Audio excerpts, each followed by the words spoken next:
Thank you very much, Golden Boy. That's right, I'm joined now by FNS, the in-game leader of Optic. Hi, FNS, welcome back to the international stage. I just wanted to ask you, because I know you guys don't usually get to take many breaks, but you did manage to catch a couple of weeks off just before this tournament. Talk me through how that went and how does it feel to be back competing? Yeah, right after Copenhagen, we literally just went completely MIA off the internet. Didn't really do too much. Some people played ranked here and there, but completely stopped scrimming. Definitely needed the break. The coach obviously saw how burnt out we were in general, so kind of everyone took their own time with family, friends, girlfriends, whatever, and yeah, it was definitely necessary. This is probably, I think, the first time I've managed to interview you at a group stage for your opening game, because you guys have a bit of a curse. I think people like to call it that opening match curse. Did you see it that way? And were you a little bit nervous maybe after map 1 about it?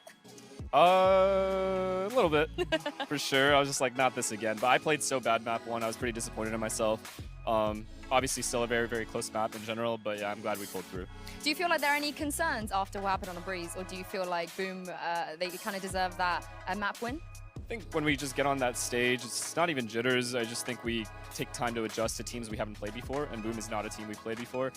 They came out very, very confident versus us, even though we ended up winning Pistol. They won some key rounds, and we just weren't really expecting it, maybe. And like I said, it was a close game. It could have gone either way. But yeah, I think if I was shooting my gun a little bit, we would have won Breeze. Also, we saw earlier, and I showed you as well, the Crashies rope round, which I feel like we're never going to see that again. Like, that was crazy.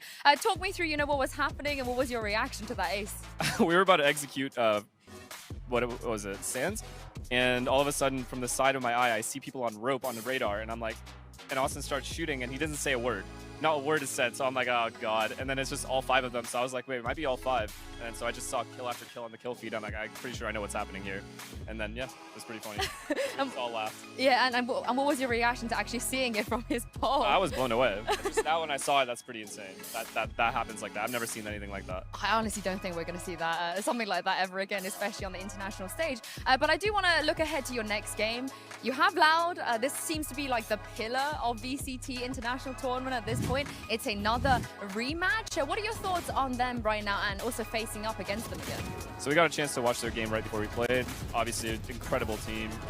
Very, very humble team as well. We're good friends with them. So, like I told you a story where like Sassy was like, I'm so sorry. The first time he saw me, because obviously we've played each other so many times, it's just unfortunate we end up in the same group again. But it'll be fun to play against them. I think anytime we play against them, we learn a lot. So win or lose, it'll be a good game. You mentioned that when it comes to the teams you haven't played against before, like Boom, you take a while to adapt.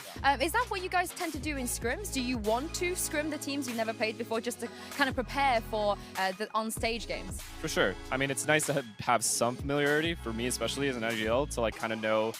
I know they did this in this match or this match, but to actually scrim against somebody and play a match is a completely different story. So as much as you anti-strat, you don't actually know a team until you play them in a match server on stage. So yeah, it was definitely a little overwhelming on that first map, but yeah, we pulled through, and yeah, in general, we have a very easy time, much easier time when we play teams that we're familiar with. And when it comes to teams you are familiar with, anti-stratting Loud, again, I know it's so unfortunate you seem to be in the same group, but how different is that approach versus a team that, like you said, you are familiar with? Similar to how we played last time. It was very, very similar storyline. We'd already played them previous, so we kind of knew it's going to be one of those, like, both teams are trying to anti each other's antis. So it's one of those things where it's going to be a mind game. But I think it's going to be a dogfight early on. I think both teams are going to try to gain an advantage early on and kind of be aggressive. And yeah, hopefully we come out on top. And lastly, you guys, every single tournament you come into it, you have a big target on your back. I think I heard even in interviews with other players, they want to play against you, they want to face you. But what do you think about the general level of competition in this tournament compared to maybe even last champions? I've always said this. I've said this since the first time we entered a LAN stage in Valorant. And no game is easy.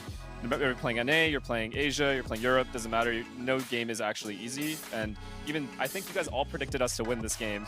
And you clearly saw that it could be, troublesome sometimes. So yeah, I think everyone's talented now. I think the skill ceiling is definitely, like, everyone's reached it at this point. Everyone's aim is really good, and it just comes down to tactics now. Thank you very much, FNS, for joining me, and we'll see you in the next round. Thank you. Well, that's it for this game, but make sure you stay with us, because next we're going to see which team is going to be the first one to qualify to the playoff stage between Paper X and Leviathan, which catch you after the break.